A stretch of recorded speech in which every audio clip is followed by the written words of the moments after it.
Hi! So today I want to go over something that is insanely important, and that having to be your credit usage.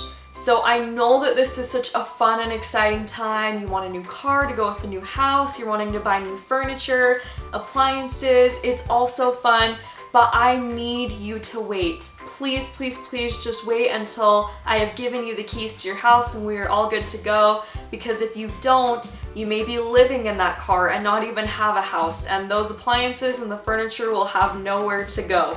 Just trust me.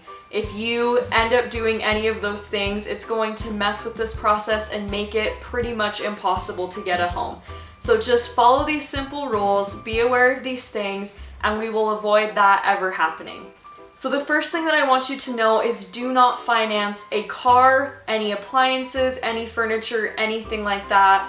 What this will do is mess with your DTI, which is also known as your debt to income ratio. It's also probably going to affect your credit score. Both of these things being very key components in getting your pre-approval amount. So if there's changes to that, pre-approval amount's going to change. If you are already exceeding the limit that you had to buy a house because you now have a car payment, furniture, anything like that, the house is out of question. So make sure that you are not financing anything right now.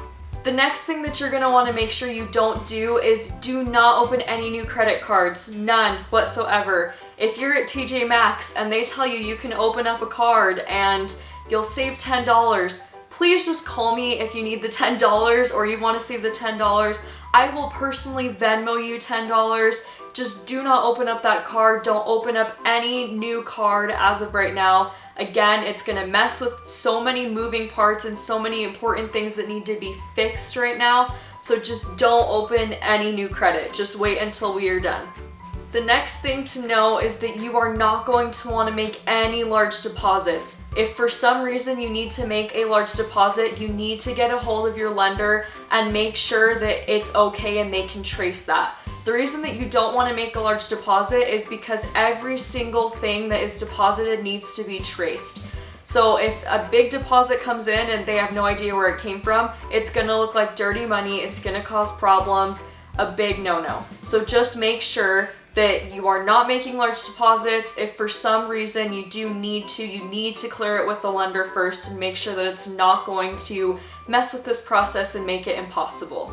You're going to want to make sure that you are not making huge withdrawals. Again, just talk to a lender if for some reason you're needing to. Make sure that everything is cleared with them before you proceed with anything.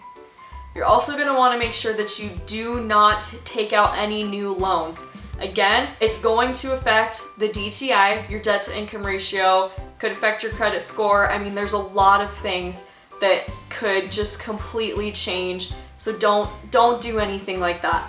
Don't go in and pay off a bunch of your debt. Just continue to do what you're doing now. Make your normal payments. If you need to take out money for rent or something, you've already been doing it, just continue to do that. But just continue to keep doing what you've been doing with your finances, and everything should go smoothly as far as this stuff is concerned. If you have any further questions, feel free to text me, call me, email me. I'm always here. And just make sure to stick to these rules and everything's gonna be fine.